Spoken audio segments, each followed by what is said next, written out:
Did you know you can train like some famous strongmen such as Eddie Hall, Hafthor Bjornsson, Cedric Savickas, and absolutely ragdoll your opponents on the mat? Strongman is one of my favorite strength sports. It requires brute, raw strength combined with the ability to do work.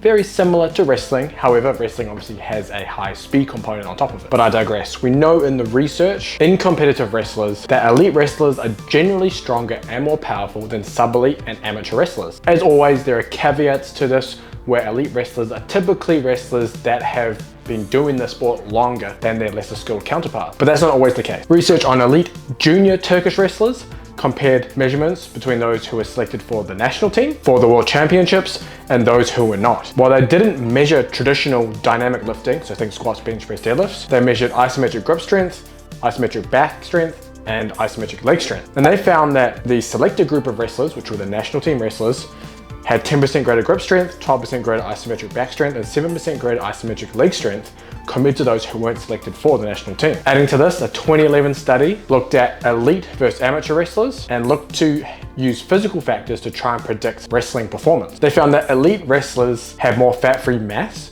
So we're talking not just muscle mass, bone density, and all the other organs, and 12 to 26% greater squat and bench press numbers than the amateur. They're also able to produce more power, ranging from 14 to 30% greater power than their amateur wrestlers. Now, based on their analysis, it seemed that age and physical training experience wasn't the distinguishing factor regarding muscle strength and power, but rather fat-free mass. Typically, more bone density, but probably what the biggest change is, more muscle mass. So here's where strongman training fits into this. There's two ways to go about it. One, you can add strongman exercises at the end of a training session. This is typically how I like to do it and is most common within training programs. For example, finishing a full body session with various carries or farmers walks or other strongman events. But there's another way that might be worth exploring if you're in an off-season period as a wrestler or looking just to pack on as much mass and brute strength as possible during these periods. It's following a quote-unquote modern strongman training template. And I say modern because one of the main ways of strongman programming is to perform a 3 times a week powerlifting program and then tack on a full events day at the end of the week. For a newer and, in my opinion, a slightly better approach, you pair your strongman event with your main lift. So if you're training 3 days per week, you'll have a squat day, you'll have a press day, and you have a deadlift day. On your squat day, you'll pair that with some kind of farmer's walk variation. On the press day, it's typically just the press itself and you have your upper body accessories.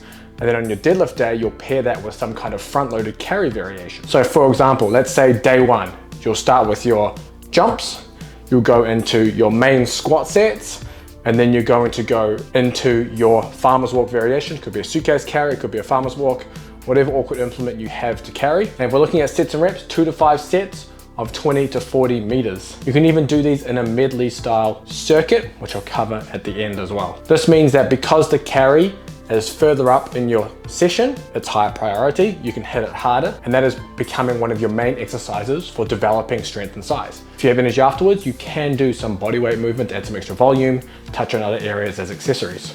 For day 2, you might do some kind of pressing, incline bench or push press. You might even cycle between the both. And then you could be doing pull-ups, dumbbell benches, dumbbell rows, arms, whatever it is to round out that day. Day 3, you're gonna start with throws. You're gonna do your main deadlift sets. And then you're gonna do some kind of front-loaded carry like you did with the farmer's walk. 2 to 5 sets, 20 to 40 meters. Again, heavy and hard, or done in a medley style, or done for speed. Lots of variation you can do within those. The nice thing is because it's so far up in your workout, as I mentioned, it's one of your priority lifts that you're going to get stronger at. A simple template like this can get you brutally strong as you focus on the big rock movements paired with carrying heavy, awkward objects, kind of like carrying other human beings. For your main work sets of maybe your squat, your pressing and your deadlifting, there's a million options you can use here depending on what you're trying to go after. If you've got the time, you're in off season, I love wave loading. Maybe I'll have to do a whole video on wave loading, but it allows you to get a lot of volume, and waving that second set is almost like a quote-unquote potentiation effect where you're able to go heavier on those. An example wave would be 10-8-6, 10-8-6. If you're looking at getting volume for hypertrophy, if you're looking at strength, it could be 3-2-1, 3-2-1. These are just a couple of very crude examples you could use. But as I mentioned, you don't have to just do these movements heavy. You could do speed reps. So for example, you could go on the minute where you're trying to complete, say, 20 meters in less than 10 seconds. You want to use a challenging weight for that. And you can do 4+ sets of that on the minute. and you're getting a little bit of conditioning effect on top of it. And you're having to move moderately heavy load relatively quickly. Another thing you can use are strongman circuits. If you listen to the Sweet Science of Fighting podcast, I had Ed Cosner on. He is a big fan of using strongman circuits and use them regularly with his athletes. Essentially, you're just putting together a circuit of strongman events to develop unreal work capacity. It could be as simple as carrying a heavy sandbag 20 meters, running back. Carrying another sandbag 20 meters, maybe you're doing different styles. Maybe one's bear hug, one's zercher, one's on your shoulder. Running back, you could then do a farmer's walk that distance, come back, and then you could drag a sled.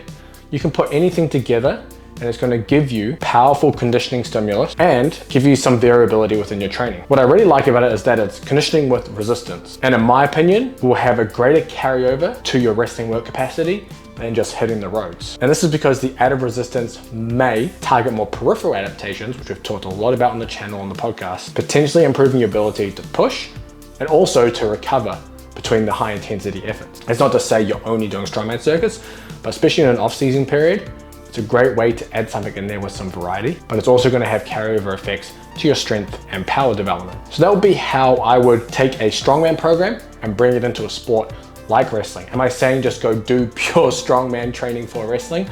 No, there are ways you can modify it even further. But if you're looking for something to do, especially there's maybe a program that is free on the internet, that would be how I would set that up to give you the best chance of success as a wrestler. And if you're wondering how exactly to set out an off-season training program for wrestling, I actually have this video right here, which details the full off-season for a wrestler.